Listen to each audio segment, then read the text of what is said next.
Hey guys, Chris here. So you find yourself in a situation where you are now in the hospital with your child. It could be a short-term stay, hopefully, but it could be a long-term stay like I'm more accustomed to.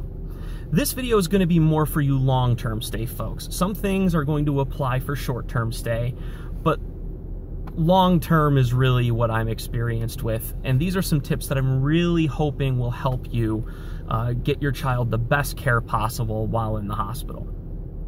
First of all, probably the most important, do not be contentious with doctors and nurses in a disrespectful way. There's a difference between disagreeing and disagreeing. There's a difference between having a question and questioning, okay?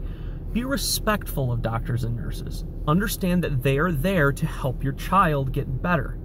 There is no such thing as the sick care industry. They do not want you in the hospital. They want you to go home. Especially during times like this with cold and flu season, they don't want you in the hospital possibly exposed to these things. So their goal, their ambition is to get you out of there as quick as possible, and they're going to do everything they can to do that. Never for a second question that that's exactly what it is that they want, because they know that's what you want too. So definitely ask questions, but do so in a respectful manner, and make sure that you're not getting into arguments with doctors or letting your emotions get the best of you. Don't get me wrong, it's going to happen, but when you do have it happen, certainly bring that nurse or doctor back and apologize to them. Explain to them how it is you feel. They can usually get you in touch with someone in the hospital that can help you with those things, a social worker, a chaplain. They can do these things for you. So take the time to communicate clearly and respectfully to your doctor and nurse about what it is you need and what it is your child needs. Next thing is be helpful.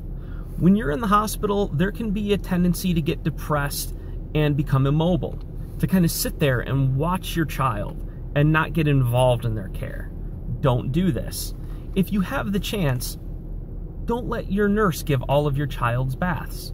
Don't have them play with your child. Don't have them feed your child. Don't have them give meds if you're able to give medication. Some doctors will allow you to do so as long as they give you the prescribed amount, you can give it to them. Take the time to do those things. The more involved you are means the less time you're just sitting there thinking. A lot of times when you're sitting there thinking, you think of the worst things possible, and that will make your stay worse. It'll also make you feel powerless. You don't want to feel powerless. You want to feel like you're a part of this situation. The doctors and the nurses are there to help you learn those things. And trust me, it behooves them to do that, because the more things you're able to do, the less they have to do. And trust me, they could use a little bit of a break, okay? So, I would also caution you, do not ever question a doctor's judgment based on their experience or lack thereof. Doctors, just always remember this, the attending physician may be the most senior physician on the floor, but in some cases, not all cases, that doctor could be so experienced that they can become arrogant, that they can become dismissive of little things. Whereas your resident and your fellow, who's going to be dealing with you far more often, they don't have the experience, but they're there to impress the people that they work with, and they're there to impress you, the patient. For that reason, they're going to take the time to think about things a little bit more, maybe consider things that the attending doctor won't. So don't always think that because the attending physician said something and that the fellow or the resident said something different, don't just take the attending doctor's word for it. Bring both doctors in and have a discussion with them if you can, but don't discount what that less experienced person is coming to say to you. They're just as much invested in getting your child out of the hospital as the attending doctor is. They're not there to make mistakes, okay? So one of the things that I thought was really nice was getting a chance to connect with your doctors and nurses. And the best way you can do that is by telling them and by showing them on a consistent basis that you care about their well-being, that you care about their work, and that you trust them and that you need them, okay? Doctors and nurses work ridiculous hours on their feet all the time, dealing with demands from the parents who didn't take advice from point number one about being contentious with them. They have to deal with happiness in 1 minute, extreme sadness the next, to anger in the next. These people work their butts off. So take some time to tell them that you appreciate them. Say thank you. Another way to say thank you is kind of like they say, you know, the way to a man's heart is through his stomach. The same thing goes for nurses. This is big.